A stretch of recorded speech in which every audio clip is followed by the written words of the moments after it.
C'est un projet phare parce qu'il vise un peu à créer les conditions pour la capture du dividende démographique, pas seulement dans les 6 pays partenaires, mais dans tous les pays en Afrique au sud du Sahara. Et l'initiative qui nous réunit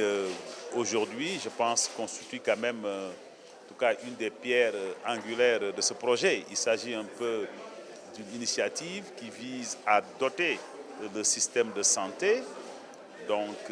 d'agents qualifiés, mais également d'agents motivés, donc pour faire en sorte que l'agenda de l'Union africaine, je pense qu'il y a un agenda un peu de capture du dividende démographique qui ne peut pas être une réalité sans une accélération de la transition démographique puisse vraiment prendre corps. Donc, je voudrais donc en profiter pour féliciter donc, la directrice de l'UNFAS, mais également les plus hautes autorités de la Côte d'Ivoire et des pays du Suède, à savoir le Burkina Faso, la Côte d'Ivoire, le Niger, le Mali, la Mauritanie et le Tchad pour ce partenariat vibrant qui est en train en tout cas de créer les conditions pour l'expansion de ce modèle assez porteur du Suède, un partenariat avec la Banque mondiale, le Fonds des Nations Unies pour la population, l'Organisation ouest-africaine de la santé. D'ailleurs, ce partenariat est en train de s'élargir avec le Bénin qui est en train de rejoindre un peu le groupe. D'autres pays comme le Sénégal vont certainement suivre. Et comme je le disais tout à l'heure dans la salle, vendredi à Accra, en clôturant la réunion des ministres africains de la population, une des recommandations, ou la première recommandation, c'est l'expansion de ce partenariat, son amplification, sa généralisation partout en Afrique au sud du Sahara. Donc juste pour dire que ce n'est pas seulement donc, une expérience pilote, mais c'est une expérience pilote concluante qui est en voie d'être généralisée. Donc toutes nos félicitations, tous nos encouragements à tous ceux qui travaillent avec l'équipe du Fonds des Nations Unies pour la population, donc pour faire en sorte que nous puissions faire reculer la maladie donc, et accélérer un peu la marche de l'Afrique vers la prospérité. Je crois que la formation est nécessaire, mais elle n'est pas suffisante. Et d'ailleurs, j'ai entendu ce matin dans la salle une ou deux personnes faire référence un peu des changements de comportement qui doivent suivre un peu ces investissements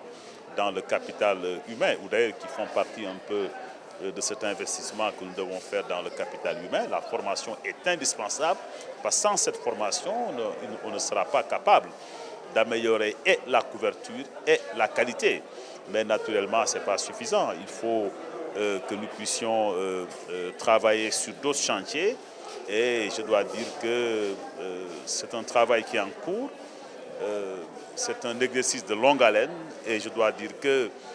même si le tableau est sombre, il y a aujourd'hui en tout cas des signes, il y a des germes de changement qui sont là, qu'il faut consolider pour rendre en tout cas irréversible un peu ces tendances bonnes aujourd'hui qui se dessinent partout en Afrique, au sud du Sahara, mais surtout dans cette partie du monde que nous appelons un peu donc, à la périphérie du Sahel. Et d'ailleurs, je disais la semaine dernière à Accra que nous avons aujourd'hui en Afrique, au sud du Sahara, des signes sans précédent,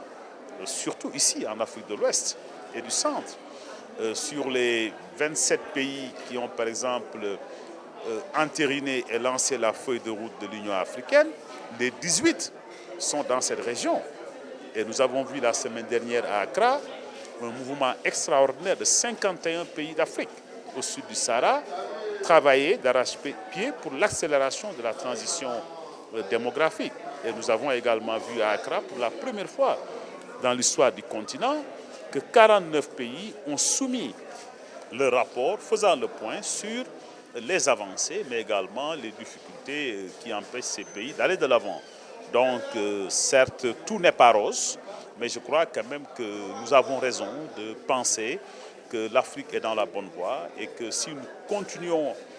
dans la lancée où nous sommes avec des initiatives comme celle qui nous réunit aujourd'hui, nous avons beaucoup de chance de sortir l'Afrique de la mauvaise passe dans laquelle elle se